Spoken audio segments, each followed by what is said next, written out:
అధికారులు తొందరగా అధికారులు తొందరగా ఇలాంటి రైస్ మిల్లుని పాల్పడుతున్న రైస్ మిల్లుని. నా పేరు బాలయ్య, బొజ్జ బాలయ్య అంటారు. 3వ తారీఖు నాడు కాంటాయింది మా లారీ.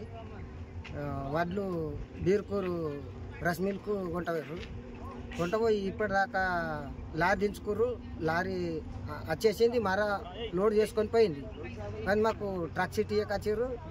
ఇప్పుడు ఇస్తామంటారు కానీ మర 70 సంచులు కట్ చేస్తామని ఇప్పుడు చెప్తారు. దానికి దించుకోకముందేమో చెప్పలేరు, దించుకొని వారం ఏమాయ ట్రక్ సీట్ రాకొచ్చింది అంటే ఇప్పుడు 70 సంచులు కట్ అవుతాయని ఇప్పుడు చెప్తారు. వాళ్ళు దించుకోకముందు ఏమని లేరు, దించుకున్నారు, మరి అదే లారీ వచ్చి జోకం పోయింది. మాకు చెప్పాలి కదా సార్. అధికారులకు మీరు కంప్లైంట్ ఏం చెప్పలేదు? ఓళ్ళకి చెప్పలేము, సొసైటీ వాళ్ళు పట్టించుకుంటారు, వాళ్ళే చూసుకుంటారు కదా అని మేము ఓళ్ళకి చెప్పలేదు. ఇప్పుడు సుబ్బూరి మహేష్, మాది నర్సింగరావుపల్లి గ్రామం, నిజాం సాగర్ మండల్.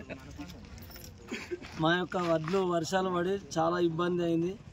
కావున ఒక ఎక్కడికి ఒక ట్రాక్టర్ వెళ్తున్నాయి. నాడు పోయినటువంటి బండి చాలా బాధ పెడుతున్నారు రైస్ మిల్లు.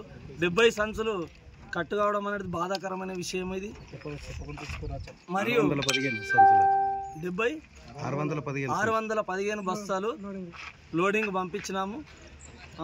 70 సంచులు కట్ అయినాయని, మరియు సెంటర్ ఇన్ఛార్జి కూడా కరెక్ట్ చెప్పిర్రా చెప్పలేరా ఆ విషయం కూడా క్లారిటీగా లేదు.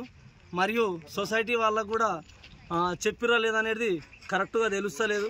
కాబట్టి దాని యొక్క మాకు చాలా బాధాకరమైంది. మరియు 10 రోజులు అవుతుంది ఇప్పుడు బండి కాలే, వేరే జాగాలో కూడా మళ్ళీ అన్లోడ్ జరిగింది మరియు లోడ్ జరగడం జరిగింది. కాబట్టి వాళ్ళు మరి ఏం చేస్తున్నారు, అధికారులు ఏం చేస్తున్నారు, మాకు నిర్లక్ష్యం చేస్తున్నారు. కాబట్టి ఏదైనా మాకు సాయం చేయగలరు కలెక్టర్ ద్వారా.